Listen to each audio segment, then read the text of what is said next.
অন্যায় চুপ করে যদি সহ্য করেন, অন্যায় যে করে আর অন্যায় যে সহে, দুজনই কি?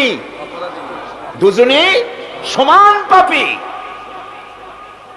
আপনাকে নিষেধ করতে হবে, অন্যায়ের বিরুদ্ধে আপনাকে কথা বলতে হবে। লূত আলাইহিস সালামের জামানায় যখন জমিনটাকে উল্টে দেওয়ার জন্য অর্ডার হলো, তখন ফেরেশতা বলছিল, আয় আল্লাহ, এই জমিনে তো একটা লোক আছে যে 30 বছর পর্যন্ত তোমার ইবাদত করেছে, সেই লোকটারে তো সরাবার ব্যাপারে তুমি কিছু বললা না। আল্লাহ রাব্বুল আলামিন বললেন, জমিনটা উল্টায়া ওর মাথায় আগে রাখো, ওরে শুদ্ধা জমিনটারে উল্টায় দাও। কারণ গোটা জাতি যখন আমার সঙ্গে নাফরমানি করছে, আমার নবীর সঙ্গে নাফরমানি করতেছে, তখন এরা কথা বলে নাই। এই লোক নিজের ইবাদত নিয়ে ব্যস্ত ছিল, নিজেকে জাহান্নাম থেকে বাঁচাবার চেষ্টা করেছে। গোটা জাতি জাহান্নামে যায়, সেজন্য ভুরুক্ষেপ করে নাই। হক কথা বলতেই হবে। হক যে বলবে না, হক থেকে যে চুপ থাকবে, সে হচ্ছে শয়তানুন আখরাস, বোবা শয়তান। রাসূলুল্লাহ হাদিসে বলেছেন, হক থেকে যে চুপ থাকে সেটা কি শয়তান? বোবা শয়তান। এখন আপনাকে বিপদ মুসিবত থেকে বাঁচার জন্য হকের দাওয়াত দিতে হবে, তা না হলে আল্লাহ পাক ক্ষমা করবেন না। না হক যখন সমাজে চলতে থাকে, হকের আওয়াজকে, একজনকে হলেও হকের আওয়াজ বুলন্দ করতে হবে। কোরআনে কারিমে রব্বুল আলামিন বলেন, ওয়াত্তাকু ফিতনাতান লা তুসিবান্নাল্লাযীনা যালামু মিনকুম খাসসা। সতর্ক থাকো, বেঁচে থাকো ওই সব বিপদ থেকে, মুসিবত থেকে, যেই বিপদ শুধুমাত্র বিপদের কারণ যারা, ওদের জন্যই নাজিল হবে না, বরং যারা সহ্য করে তাদের উপরও বিপদ আসবে। যারা বিপদের কারণ, গুনাহের কারণ, শুধু ওরাই ধ্বংস হবে না, যারা সহ্য করবে তাদেরকেও আযাবের মধ্যে নিপতিত হতে হবে। একটা দৃষ্টান্ত দিলে বুঝবেন। আপনার বাড়ির সামনে ড্রেনের ভিতরে বিড়াল মরে পড়েছে, কুকুর মরে পড়েছে, আপনি নাকে রুমাল দিয়ে যান, বাড়িওয়ালা ভালাইতেছে না, আপনিও ভালাবার চেষ্টা করতেছেন না। এখন এইটা পচে গলে দুর্গন্ধ হয়ে পরিবেশ নষ্ট করে দেবে। তখন এই মরা কুকুরটার দুর্গন্ধে শুধু বাড়িওয়ালাই অসুস্থ হবে না আশেপাশের লোকেরা অসুস্থ হবে? বলেন আপনারা, সবাই অসুস্থ হয়ে পড়বে। সুতরাং বাড়িওয়ালা যদি না ফেলায়, আপনার দায়িত্বে আপনাকে ফেলতে হবে। অন্যায় যেখানে উঠবে সেখানেই তাকে নির্মূল করতে হবে। এটা হলো উম্মতে মুহাম্মাদীর দায়িত্ব।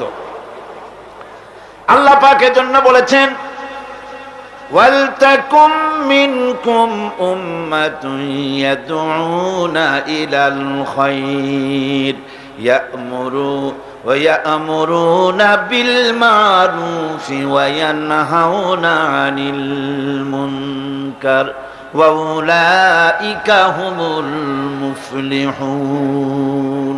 তোমাদের মধ্যে এমন কিছু লোক থাকা দরকার যারা মানুষকে কল্যাণের দিকে ডাকবে এবং অকল্যাণ থেকে মানুষকে ফিরাবে, কল্যাণের দিকে ডাকবে, হকের দিকে ডাকবে, নেক কাজের দিকে ডাকবে, মানুষকে ভালো কাজের দিকে ডাকবে। এরকম কিছু লোক তোমাদের মধ্যে হয়ে যাওয়া উচিত, তৈরি হওয়া উচিত, যারা হকের দাওয়াত নিয়ে তারা সমাজে বেরোবে। কারণ মুসলমানেরা হলো আমাদের সম্পর্কে আল্লাহ পাক বলেছেন, কুনতুম খায়রা উম্মাতিন উখরিজাত লিন-নাসি তা'মুরুনা বিল মা'রুফি ওয়া তানহাউনা আনিল মুনকার। তোমরা হচ্ছে শ্রেষ্ঠ জাতি। আমরা কি জাতি? আমরা যে শ্রেষ্ঠ জাতি সে কথা বলার মতো হিম্মত এখন আমাদের আর নাই, যার জন্য আপনারা আওয়াজ দিলেন, যা শোনাই গেল। মুসলমানেরা কি জাতি? খায়রে উমাম, ইমামে আকওয়াম। পৃথিবীর ভিতরে সমস্ত জাতি সমূহের ভেতরে শ্রেষ্ঠ জাতি কারা? আরো জোরে বলুন। একথা কে বলেছেন? আল্লাহ পাক বলেছেন, তোমরা শ্রেষ্ঠ জাতি। তোমাদের দায়িত্ব হচ্ছে তা'মুরুনা বিল মা'রুফ ওয়া তানহাউনা আনিল মুনকার। তোমাদের দায়িত্ব হচ্ছে ভালো কাজের আদেশ করবে, অন্যায় কাজ থেকে মানুষদেরকে ফিরাবে। এটা হচ্ছে তোমাদের দায়িত্ব। এই দায়িত্ব যদি আমরা পালন করতাম, তাহলে আমাদের সমাজের ভেতরে এই অন্যায় অসত্য টিকে থাকতে পারতো না। আমরা মানুষকে ভালো কাজের আদেশ দেই না। ভালো কাজের আদেশ দিতে হলে ক্ষমতায় থাকতে হয়। আদেশ আর অনুরোধ, এ দুটো কি এক জিনিস? আদেশ আর অনুরোধ দুটো কি এক জিনিস? আদেশ দিতে গেলে আদেশের জায়গায় পৌঁছাতে হয়, আদেশের জায়গায় না গিয়ে কাউকে হুকুম দেওয়া যায় না, অনুরোধ জানাতে হয়। গভর্নমেন্টের কাছে বিনীতভাবে অনুরোধ জানাই, সিনেমার অশ্লীলতার জ্বালায় টিকতে পারি না, রমজান মুবারক এসেছে, এই অশ্লীল সিনেমার ছবি নামায় ফেলা হোক, বিনীতভাবে অনুরোধ জানাই। এটা হলো অনুরোধ। আর আল্লাহ বলছেন ইসলামের ব্যাপারটা অনুরোধের ব্যাপার নয়, এটা হচ্ছে আদেশের ব্যাপার। ক্ষমতায় এমন লোক পাঠাতে হবে যে রমজান মাস এলে পরে অর্ডার দেবে, সিনেমার সমস্ত ছবি আর গান বন্ধ করে দাও। হোটেলের কোনো দরজা খোলা থাকতে পারবে না, কোন খাবারের দোকান মুসলমানদের খোলা থাকতে পারবে না। এটা হচ্ছে অর্ডারের কাজ। তা'মুরুনা বিল মারুফ, আমর, হুকুম, অর্ডার। অনুরোধ করে হয় না, এটা আদেশ দেওয়ার মাকামে যেতে হয়। সেই আদেশের মাকামে আমরা কি যেতে পেরেছি? পারিনি। আমাদের অবস্থা হচ্ছে, মোল্লার দৌড় মসজিদ পর্যন্ত, এই কথাটা যে কে শুনাইছে আল্লাহই জানে। মোল্লা কো জো মিলা হ্যায় মসজিদ মে সেজদে কি ইজাজত, মোল্লা কো জো মিলা হ্যায় মসজিদ মে সেজদে কি ইজাজত, নালায়েক সমঝতে হ্যায় यही ইসলাম কি আজাদ। মৌলভী সাহেব মসজিদের ইমামতি পাইছেন আর মনে করেছেন যে আমি ইসলামের স্বাধীনতা পেয়ে গিয়েছি। ডিসি সাহেব যদি দাওয়াত দেয়, মন্ত্রী সাহেব যদি দাওয়াত দেয়, আনন্দে অস্থির হয়ে যায়। আরে বাপরে, ডিসি দাওয়াত দিছে, কি সোজা কথা, মরি কি বাঁচি, উঠি কি পড়ি। ওই জায়গা পার্লামেন্ট, সেক্রেটারিয়েট, বঙ্গভবন যেদিন কোরআনের দখলে আসবে, সেই দিন ওয়ালাদ দিয়ে অন্যায়কে বন্ধ করা সম্ভব হবে। আল্লাহ রাব্বুল আলামিন বলেন, ওয়ামান আহসানু কাওলাম মিম্মান দাআ ইলাল্লাহি ওয়া আমিলা সালিহান ওয়া ক্বালা ইন্নানি মিনাল মুসলিমিন। ওয়ামান আহসানু কাওলাম মিম্মান দাআ ইলাল্লাহ, ওর থেকে ভালো কথা আর কার হতে পারে? যে ব্যক্তি মানুষকে আল্লাহর দিকে ডাকে। সুবহানাল্লাহ বলেন, সুবহানাল্লাহ বলেন। আল্লাহর দিকে যে ডাকে, সেই ওয়ামান দা ইলাইহি, হাদিস শরীফের ভিতরে আছে, মান ক্বালা বিহি সাদাকা, কোরআন থেকে যে কথা বলে সে কি কথা বলে? সত্য কথা বলে। কোরআন থেকে যে কথা বলে সত্য কথা বলে। মান ক্বালা বিহি সাদাকা ওয়া মান আমিলা বিহি উজরা, আরে কোরআন থেকে যারা আমল করে আল্লাহ তাদেরকে পুরস্কৃত করে। ওয়া মান হাকামা বিহি আদালা, কোরআন থেকে যে বিচার করে সেই জাস্টিস, ইনসাফ কায়েম করে। ওয়া মান দা ইলাইহি হুদিয়া ইলা সিরাতিল মুস্তাকিম, আর যারা কোরআনের দিকে দাওয়াত দেয় তাদের দাওয়াতি সহজ সরল দাওয়াত। আওলাদে রাসূল আপনাদের সামনে কোরআনের দাওয়াত দিলেন, কোরআনের পক্ষে কাজ করুন, সবাই হাত উঁচু করে আপনারা সমর্থন দিয়েছেন। আমরাও অপেক্ষা করব এই সমর্থন আপনারা কতদিন বজায় রাখতে পারে। আল্লাহ যেন তৌফিক দেন। জোরে গান আমিন, আরো জোরে বলেন আমিন।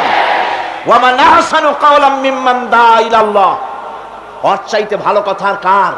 যে মানুষকে আল্লাহর দিকে ডাকে। আমরা কার দিকে ডাকি? বিশ্বাস করুন, আমরা তো সমাজতন্ত্রের দিকে মানুষ ডাকি না। বলেন, আমরা কি সমাজতন্ত্রের দিকে মানুষ ডাকি? পুঁজিবাদের দিকে ডাকি, জাতীয়তাবাদের দিকে ডাকি, ধর্মনিরপেক্ষ মতবাদের দিকে ডাকি। আমরা কার দিকে ডাকি? ধর্মনিরপেক্ষ মতবাদ আল্লাহর তৈরি না মানুষের তৈরি? পুঁজিবাদ আল্লাহর না মানুষের? সমাজতন্ত্র আল্লাহর না মানুষের? জাতীয়তাবাদ আল্লাহর না মানুষের? আরে কোরআন কার? ইসলাম কার? সে আল্লাহ রাব্বুল আলামিনের দিকে আমরা ডাকি।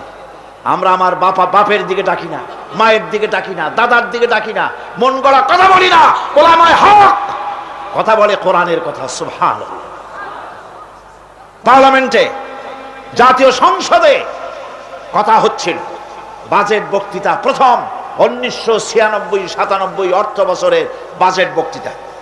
আমি লক্ষ্য করলাম যিনি বক্তৃতা করতে দাঁড়ান তিনি দাঁড়িয়ে বলছেন, আমি স্মরণ করছি সহস্র বছরের অমুক তমুক ইত্যাদি। আমি বাকিটার বললাম না, আপনারা মিলাইনি। এইরকম বললো তারা। আমি অবাক হলাম, আরে 12 কোটি মুসলমানের দেশ, সেই দেশের পার্লামেন্টে দাঁড়িয়ে মুসলমান সদস্য বক্তৃতা শুরুই করতেছে, আমি স্মরণ করি অমুকের। আহা, আমার আল্লাহর নাম কেউ নেয় না।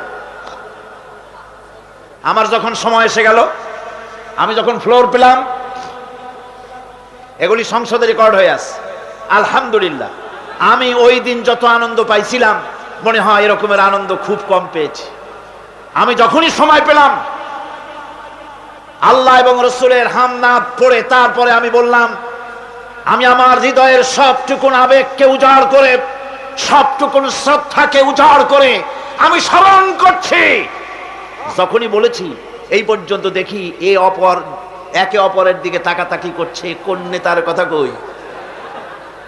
আমি বললাম, আমি আমার হৃদয়ের সবটা আবেগ উজাড় করে আমি স্মরণ করছি ওই বিশাল আকাশের মালিক আল্লাহ রাব্বুল আলামিনকে স্মরণ করছি।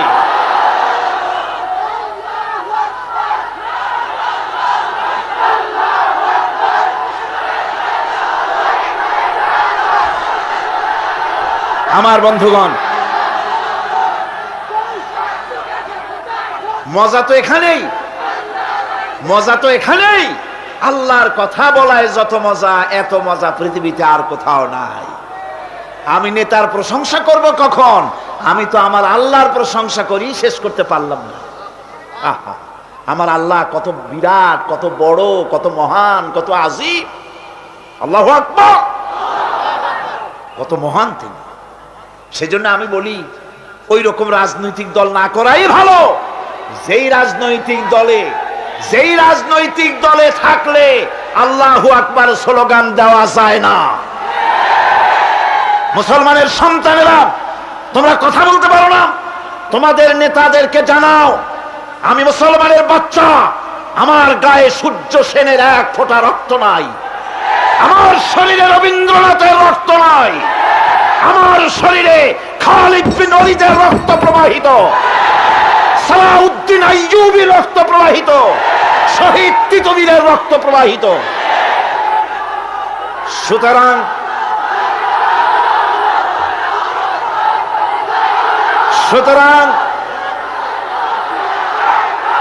দুনিয়ার মিছিলে জনসভায় সব স্লোগান দেওয়া যাবে, নারায়ে তাকবীর আল্লাহু আকবার বলা যাবে না, এমন রাজনীতির কপালে আগুন লাগুক। আমার জন্ম যেদিন হয়েছে, আমার কানে প্রথম কি আওয়াজ শুনেছি?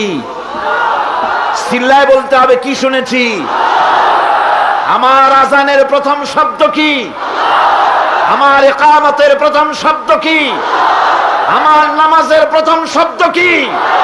আমার জীবনের শেষ নামাজ জানাজার প্রথম শব্দ কি? শেষ শব্দ কি? সুতরাং বঙ্গভবন, পার্লামেন্ট থেকে শুরু করে জীবনের সব ক্ষেত্রে স্লোগান তো একটাই মুসলমানদের, নারায়ে তাকবীর আল্লাহু আকবার।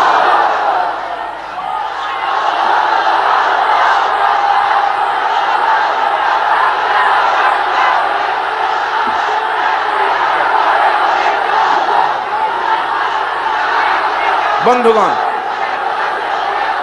ওয়ামান আহসানু কাওলাম মিম্মান দাআ ইলাল্লাহ, ওয়ামান আহসানু কাওলাম মিম্মান দাআ ইলাল্লাহ। ওর থেকে ভালো কথা আর কার হবে যে ব্যক্তি মানুষকে ডাকে আল্লাহর দিকে। সুবহানাল্লাহ, প্রাণ ভরে কোন সুবহানাল্লাহ। আমরা কোন নেতার দিকে মানুষকে ডাকি না, আল্লাহর কসম, আমরা কোন মানুষের পূজা করি না, কোন ব্যক্তির পূজা করি না, কোন নেতার পূজা করি না, কোন নেতার দিকে মানুষকে আকর্ষিত করি না। আমরা মানুষকে ডাকি আল্লাহর দিকে, আর ডাকি বিশ্ব নবী সৈয়দুল মুরসালিন আশরাফুল আম্বিয়া রাহমাতুল লিল আলামিন জনাবে মুহাম্মদুর রাসূলুল্লাহ সাল্লাল্লাহু আলাইহি সাল্লামের দিকে মানুষদেরকে ডাকি। ওয়ামান আহসানু কাওলাম মিম্মান দাআ ইলাল্লাহ। ওর থেকে ভালো কথা আর কার হবে যে মানুষকে আল্লাহর দিকে ডাকে। ওয়া আমিলা সালিহান, আর এরপরে সে নেক কাজ করে, সৎ কাজ করে। ওয়াকালা ইন্নানি মিনাল মুসলিমিন, আর আমি হচ্ছি মুসলমানদের একজন। আমি মুসলমান তা বলছে না, কিন্তু কি বলছে? আমি মুসলমানদের একজন। এই আয়াত নাজিল হলো কখন? যখন মক্কায় মুসলমানদের উপরে অত্যাচারের স্টিম রোলার চালানো হচ্ছিল। মুসলমানদেরকে চিৎ করে শোয়াইয়া আগুনের উপরে চিৎ করে শোয়েছে। আগুনের আংটা আগুনের উপরে চিৎ করে শুইয়ে দিয়ে বুকের উপরে পাথর চাপা দিয়ে রাখা হয়েছে। হযরতে খুবাইব রাদিয়াল্লাহু তাআলা আনহুকে খালি গায়ে দেখে একদিন হযরত ওমর বলেছিলেন, খুবাইব, তোমার পিঠের এমন অবস্থা কেন? কোমরটা এরকম চিকুন, পিঠের ভিতরে এত বড় বড় গর্ত কেন? তিনি বললেন, ওমর ভাই, তোমার কি মনে নাই ইসলাম কবুল করার অপরাধে কাফির বেঈমানেরা আমাকে মারধর করেছে, না খাওয়ায় রেখেছে। তারপরেও যখন ইসলাম আমাকে দিয়ে ছাড়াতে পারলো না, তখন আগুন জ্বালালো, আংটা আগুন বিছায় দিয়া আমাকে চিৎ করে শুইয়া দিয়া আমার বুকের উপরে পাথর চাপা দিয়া রাখলো। আগুন পুড়ে পুড়ে গোশতের মধ্যে ঢুকলো, গায়ের রক্ত আর চর্বি গলে গলে আগুনগুলো নিভে গেল। সেই যে পিঠের ভিতরে গর্ত হয়েছে, আজও পর্যন্ত পিঠের গর্ত মুছে যায় নাই। আল্লাহ পাক বলছেন, ওয়াকালা ইন্নানি মিনাল মুসলিমিন। ওই সাহাবীরা যখন নিজেকে মুসলমান বলে পরিচয় দেওয়ার অর্থই হলো সিংহ, ব্যাঘ্র, হিংস্র প্রাণীর সামনে নিজেকে সুপর্দ করে দেওয়া, সেই পজিশনে, ওই প্রেক্ষাপটে মুসলমানরা বলতেছে, ইন্নানি মিনাল মুসলিমিন, যে মুসলমানগুলারে তোমরা পিটাও, আমি ওদের একজন মুসলমান। কত বড় সাহসের কথা! যাদেরকে মারতেছো, পিটাইতেছো, আগুনের উপরে রাখতেছো, আমি তাদেরই একজন মুসলমান। সুবহানাল্লাহ। এইরকম মার খেয়ে অস্থির হয়ে তারপরে হযরত হাব্বাব বিন আরিত রাদিয়াল্লাহু তাআলা আনহু রাসূল করিম সাল্লাল্লাহু আলাইহি ওয়াসাল্লামের খেদমতে হাজির হয়ে বলেছিলেন, শাকাউনা ইলা রাসূলিল্লাহ সাল্লাল্লাহু আলাইহি ওয়াসাল্লাম ওয়া হুয়া মুতাওয়াসসাদুন বুরদাতুন লাহু ফি যিল্লিল কাবা। তিনি কাবা শরীফের ছায়ায় আরাম ফরমাচ্ছিলেন। হযরত হাব্বাব বিন আরিত সেখানে গিয়ে বললেন, আলা তাস্তানসিরু লানা, আলা তাদউ লানা ইয়া রাসূলুল্লাহ, হে রাসূল, আপনি কি আমাদের জন্য দোয়া করবেন না? আমরা তো শেষ হয়ে গেলাম। হুজুর বললেন, হুজুর উঠে বসলেন আর বললেন, দেখো, তোমরা এখনই ব্যস্ত হয়ে গেল। এখনই ব্যস্ত হলে তোমাদের আগে যারা দিন প্রতিষ্ঠিত করতে এখানে এসেছিল, তাদেরকে কাফেররা তাদেরকে ধরতো, তাদের জন্য গর্ত খনন করত, তারপরে তার মধ্যে কোমর পর্যন্ত ডাবাই দিত। সুম্মা ইউতা বিল মানশার ফায়ুদাউ আলা রাসিহি ফায়ুজালু নিসফাইন, এরপরে করাত মাথার উপরে রেখে জীবিত মানুষটাকে করাত দিয়ে চিরে দুই টুকরা করে ফেলে দিত। মা ইয়াসুদ্দুহু যালিকা আন দীনে, এত বড় অত্যাচার করেও মুসলমানদেরকে আল্লাহর দ্বীনের রাস্তা থেকে এক চুলও সরাই দিতে পারে না। ওয়াল্লাহি লা ইউতাম্মান্নাল্লাহু হাযাল আমর, আল্লাহর নামে কসম করে বলছি, এমন এক সময় আসবে যখন মানুষেরা যাতায়াত করবে, সুন্দরী রমণীরা যাবে, সওদাগরেরা যাবে, টাকা নিয়ে পয়সা নিয়ে চলাফেরা করবে, লা ইয়াখাফু ইল্লাল্লাহ, আল্লাহ ছাড়া মনের মধ্যে কারো ভয় থাকবে না। সুবহানাল্লাহ, সুবহানাল্লাহ, আল্লাহ ছাড়া কারো ভয় অন্তঃকরণে থাকবে না। এরকম সময় আসবে, ওয়ালাকিন্নাকুম তাস্তাজিলুন, আসলে তোমরা বড্ড তাড়াহুড়ো করছো, এত তাড়াহুড়ো করো না, অপেক্ষা করো, আমি নবী কসম করছি এমন সময় আসবে। রাসূলুল্লাহ ওয়াদা করেছিলেন। সেরকম সমাজ আসছিল না আসে নাই? আসছিল কিনা জোরে গণ? আসছিল। আল্লাহ পাক বলছেন, হকের দাওয়াত দিতে হবে, আর এই দাওয়াত দিতে গিয়ে কিছু পরোয়া করা যাবে না। এই দাওয়াত দিতে গেলে বিপদ আসবে, মুসিবত আসবে, কষ্ট হবে, রক্ত দিতে হবে, জীবন দিতে হবে, তার উপরে ইসলামের রাষ্ট্রের প্রাসাদ নির্মাণ হবে। এই শহরে বড় বড় বিল্ডিং আছে না? আছে কিনা? এই বিল্ডিংগুলির কাছ থেকে আপনি হেদায়েত নিতে পারেন। বিল্ডিং এর কাছ থেকে হেদায়েত নেবেন কি? বিল্ডিং এর কাছ থেকে হেদায়েত নেবেন, বিল্ডিং তৈরি করতে গিয়ে কিছু ইট ভেঙ্গে চুড়ে টুকরা টুকরা হয়ে মাটির তলে যেতে হয়েছে নাকি হয় নাই? মাটির তলে যে ইটগুলি গেল, সেই ইটেরা যদি বলতো আমরা মাটির তলে যাব না, আমরা উপরে থাকব, যাতে করে বার্জারের রং আমার গায়ে লাগে, এটা যদি বলতো, তাহলে বিল্ডিং কি তৈরি হইতে পারতো? বিশাল একটা বিল্ডিং, 100 তলা বিল্ডিং তৈরি করতে গিয়ে শত সহস্র ইটকে টুকরা টুকরা হয়ে মাটির তলায় মাদফুন হতে হয়েছে, তার উপরে বিল্ডিং এর ফাউন্ডেশন হয়ে গেল, তার উপরে বিরাট বিল্ডিং দাঁড়ায় গেল। ইসলামের বিল্ডিং যদি বানাতে চাই, ইসলামের রাষ্ট্রের ইমারত যদি করতে চাই, আপনার মতো আমার মতো হাজারো লাখো মানুষকে শহীদ হয়ে মাটির তলায় চলে যেতে হবে। এরকম শাহাদাতের উপরে ভিত্তি করে ইসলামের ইমারত গড়বে, নইলে হবে না। শাহাদাতের তামান্না দিলের মধ্যে থাকতে হবে। আছে আপনাদের শাহাদাতের তামান্না? আছে।